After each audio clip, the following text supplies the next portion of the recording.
อยู่กับพี่พลอยเซมิงค่ะแล้วก็อยู่กับน้องอาร์ตี้ใจกล้านะคะสวัสดีหน่อยตี้สวัสดีครับ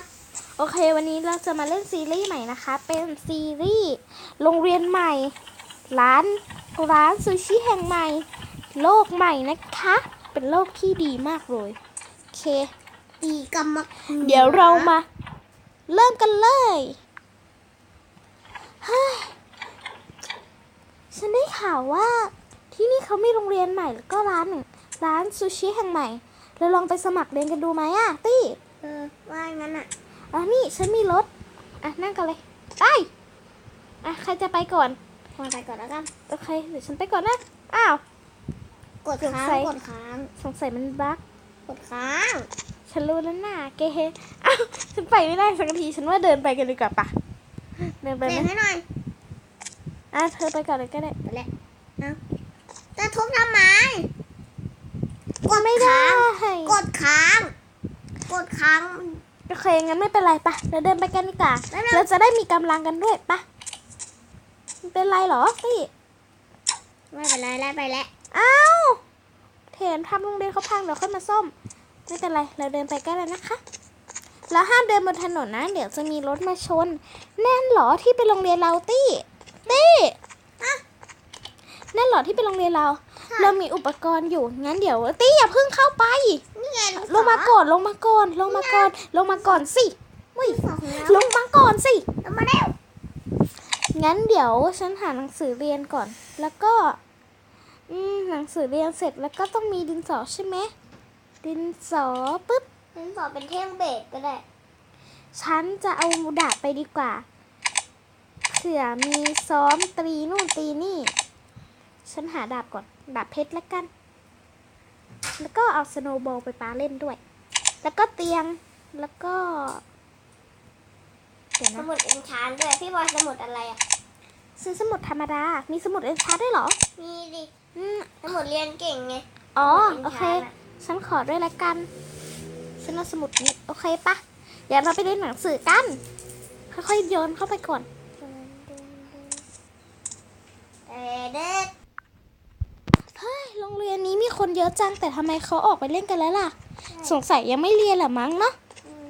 งั้นเดี๋ยวเรามาสมัครเรียนตรงไหนอะข้างบนเลยสมัครเรียนตรงไหนดีนะข้างบนนี่ไงเคมาเฮ้ยที่นี่ฉันว่าก็ดูดีเหมือนกันนะแต่ฉันขอหาเตียงก่อนเผื่อง่วง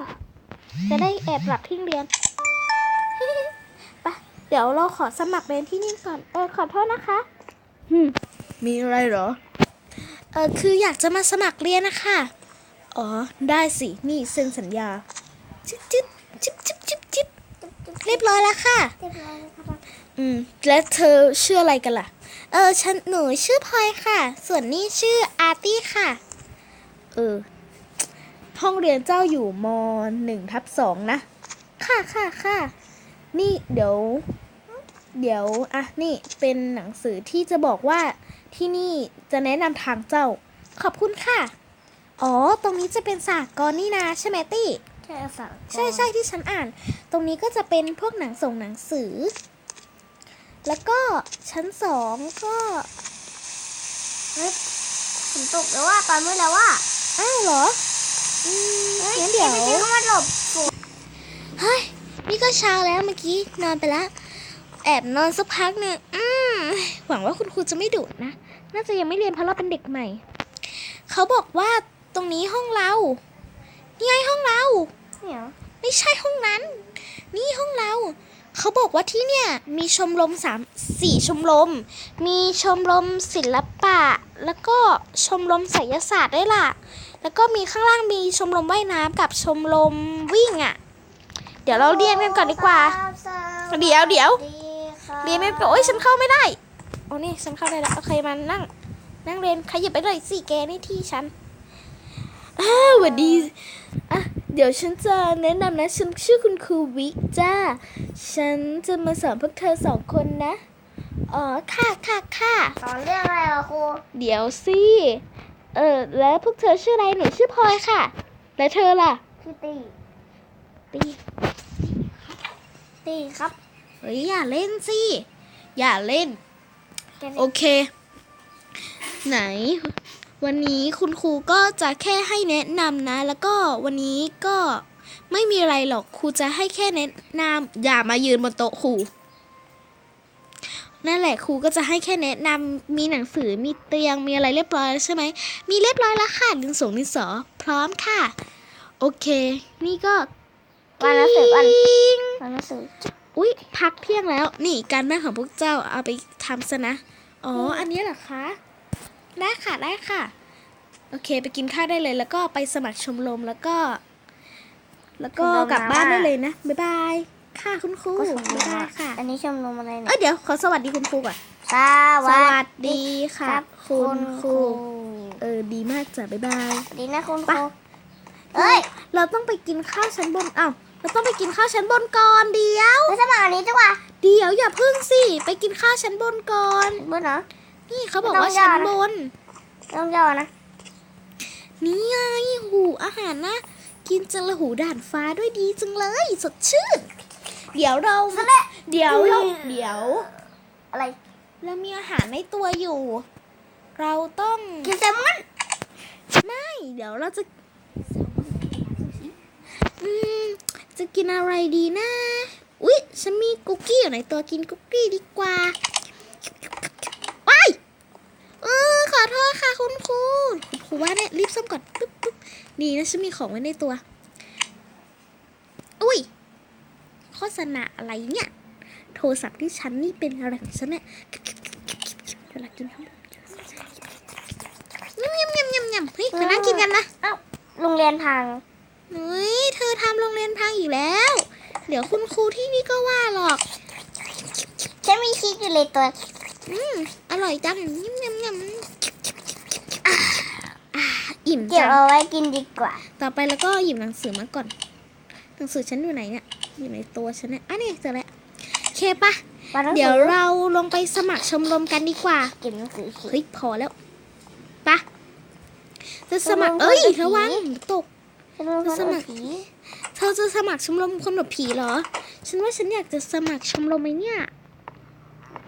สมัครไหนครับ ฉันอยากจะสมัครชมรมไอ้นี่ชมรมอะไรนะ เขียนหนังสือ ว่ายน้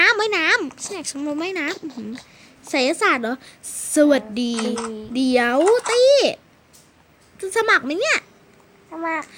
สวัสดีจะมาสมัครชมรมเหรอจ๊ะ ใช่ก็ได้ เธอเป็นเด็กใหม่หรือเปล่า อ๋อ เด็กใหม่ ค่ะ ก็ได้ ค่ะ ชื่ออะไรกันเหรอพลอยกับอาร์ตี้ค่ะ คือหนูไม่ได้มาสมัครนะคะ แต่เพื่อนหนูอยากจะมาสมัครค่ะ อ๋อ เซ็นเลยจ้า เซ็นเลย เป็น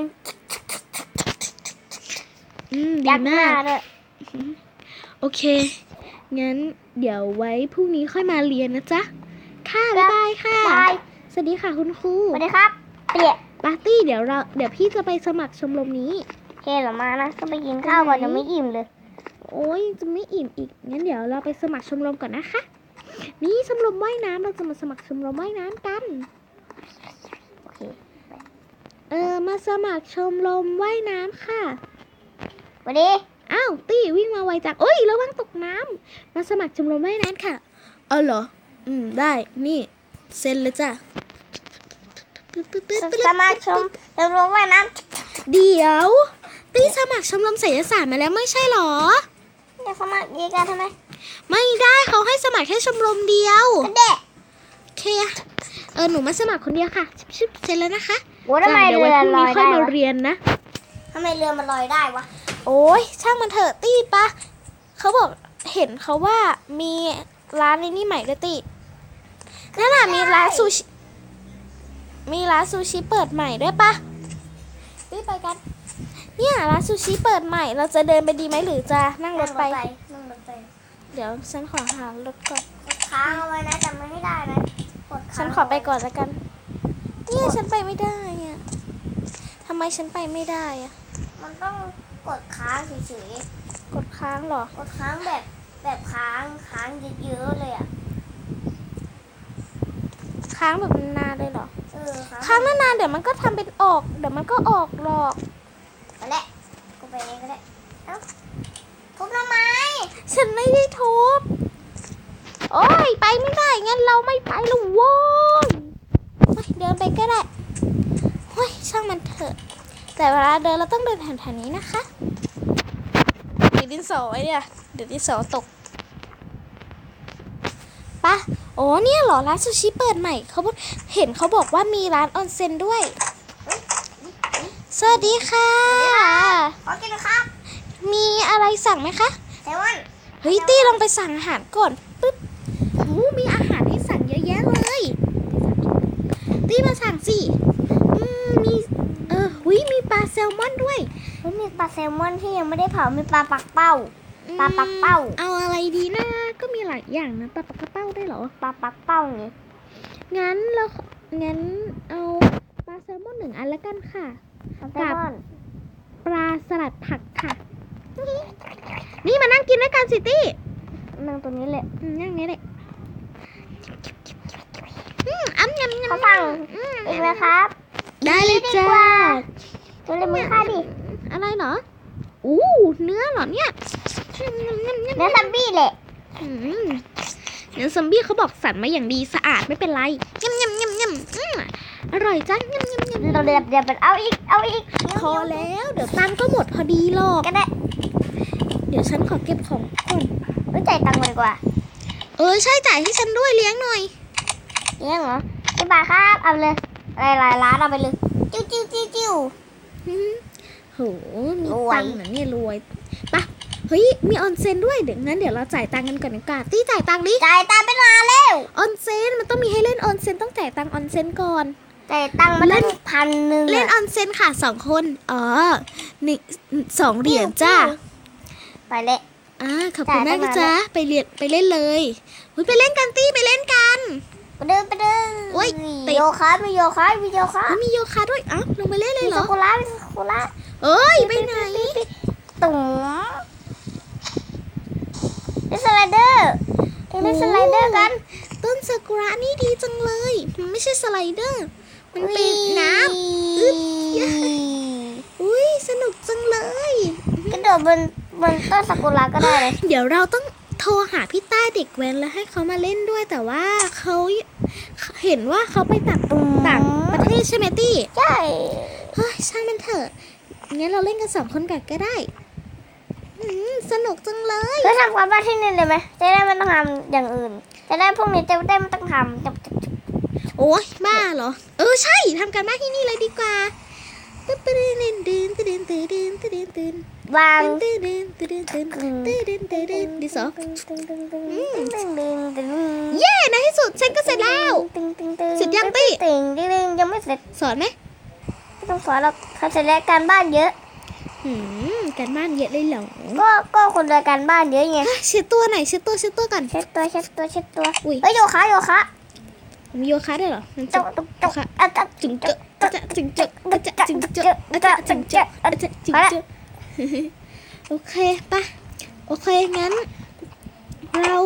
ปิดประตูอ่านห ไป น้า กันเลยดีกว่าโอเควันนี้พวกเรา2 คนก็ขอจบคลิปเพียงเท่านี้ สวัสดีครับอย่าลืมกดไลค์กดแชร์กด Subscribe กันด้วยนะ และกดกระดิ่งกุ้งกิ้งให้พี่พลอยเซนบิ้งด้วยล่ะเดี๋ยวถ้าใครกดไลค์เยอะๆพี่จะทำคลิปนี้ต่อนะบ๊ายบาย